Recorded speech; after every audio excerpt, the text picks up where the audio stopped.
रोजाना south Asia में 1 अरब से ज्यादा कप्स चाय पी जाती हैं। घर हो या यूनिवर्सिटी की कैंटीन, रोड साइड ढाबा या फिर फैंसी कैफे, चाय हर जगह मौजूद है। लेकिन एक बात शायद आपको हैरान कर दे, चाय साउथ एशिया में इन्वेंट ही नहीं हुई थी। इसकी कहानी आज से तकरीबन 4000 साल पहले चाइना से शुरू होती है।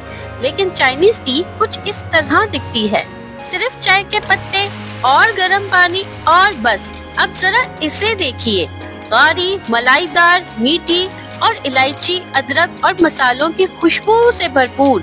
तो सवाल ये है, आखिर ये इसमें कैसे बदल गई? आज हम चाय की इंटरेस्टिंग हिस्ट्री का सफर करेंगे, जहाँ बादशाह हैं, जासूस हैं, ड्रग्स है, कॉलोनियलिज्म है और एक ऐसी कहानी है जिसने दुनिया की सबसे मशहूर ड्रिंक्स में से एक को जन्म दिया। साउथ एशिया वालों का चाय से रिश्ता सिर्फ मोहब्बत का नहीं, जुनून का है। इंडिया, पाकिस्तान, बांग्लादेश और श्रीलंका मिलकर हर साल लगभग 1.6 मिलियन टन चाय इस्तेमाल करते हैं। इंडिया दुनिया का दूसरा सबसे बड़ा टी प्रोड्यूसर है। श्रीलंका अपनी मशहूर सेलोन टी की वजह से जाना जाता है और पाकिस्तान खुद टी प्रोड्यूस नहीं करता, लेकिन दुनिया के सबसे बड़े टी इंपोर्टर्स में शुमार होता है। अमीर, गरीब, स्टूडेंट या सीईओ, हर किसी की जिंदगी में एक चीज कॉमन है, एक गरम कप चाय। लेकिन हमेशा से ऐसा नहीं था। चाइनीज रिवायत के मुताबिक चाय की दरियाफ्त 5000 साल पहले एम्परर शेनोंग ने की। वो पानी उबाल रहे थे जब हवा से कुछ जंगली पत्ते उनके बर्तन में गिर गए। उन्होंने वो पानी पिया और उसका जायका पसंद आ गया। सच हो या कहानी, ये बात लगभग तय है कि चाय की असल पैदाइश चाइना में हुई। शुरू में उसे दवा के तौर पर इस्तेमाल किया जाता था, लेकिन वक्त के साथ वो रोजमर्रा की जिंदगी का हिस्सा बन गई। 1600s में यूरोपियन ताजिर एशिया आए सिल्क, पोर्सलिन और स्पाइसेस की ट्रेड के लिए, लेकिन अपने साथ चाय भी ले गए। थोड़ी ही देर में चाय ब्रिटेन का पसंदीदा ड्रिंक बन गया और उन्होंने उसमें दूध और चीनी डालना भी शुरू कर दिया। लेकिन एक मसला था, दुनिया की ज्यादातर चाय सिर्फ चाइना से आती थी और ब्रिटेन को ये चाय चाइना से कीमती सिल्वर देकर खरीदनी पड़ती थी।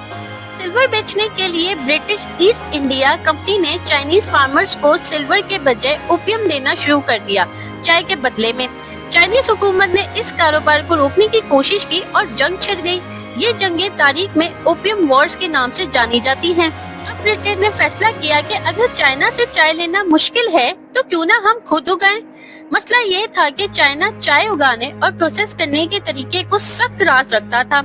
तब ब्रिटेन ने एक जासूस भेजा जो रिस्ट्रिक्टेड एरिया से चाय के पत्ते, सीड्स और मालूमात चुरा के अपने साथ इंडिया ले आए।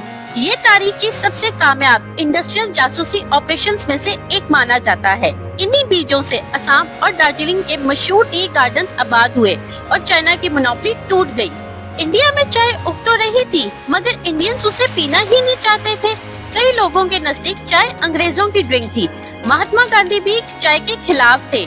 ब्रिटिश ने जबरदस्त मार्केटिंग शुरू कर दी। फैक्ट्रीज में टी ब्रेक्स दिए गए, मुफ्त सैंपल्स बांटे गए, लोगों को चाय बनाना सिखाया गया और वक्त के साथ चाय आम लोगों तक पहुंच गई।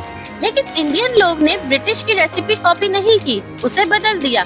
टी लीव्स को सिर्फ गर्म पानी में डालने के बजाय उन्हें दूध के साथ उबाला गया, चीनी डाली गई, फिर अदरक, इलायची, लौंग, दालचीनी और कई जगहों पर जाफरान भी। ये सिर्फ टी नहीं रही थी, ये मसाला चाय बन चुकी थी, एक बिल्कुल नई ड्रिंक जो ब्रिटिश टी से मुख्तलिफ थी और पूरी तरह साउथ एशियन थी। रोड साइड चाय वाले हर शहर और गांव में नजर आने लगे। मजे की बात यह है कि शुरू में ब्रिटिश टी कंपनीज को ये रेसिपी पसंद नहीं आई। उन्हें लगता था कि मसाले और दूध डालने से लोग कम टी इस्तेमाल करते हैं, लेकिन अवाम ने फैसला कर दिया था और इस नई लज्जत के साथ चाय पूरे साउथ एशिया में फैल गई। आज चाय सिर्फ साउथ एशिया तक महदूद नहीं, जहाँ जहाँ साउथ एशियंस गए चाय भी साथ गई।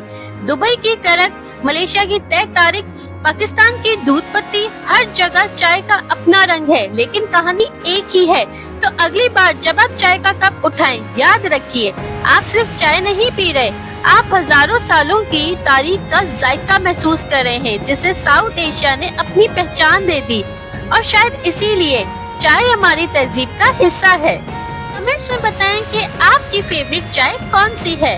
और अगर वीडियो पसंद आई हो तो लाइक करें, शेयर करें और चैनल को सब्सक्राइब करना मत भूलें।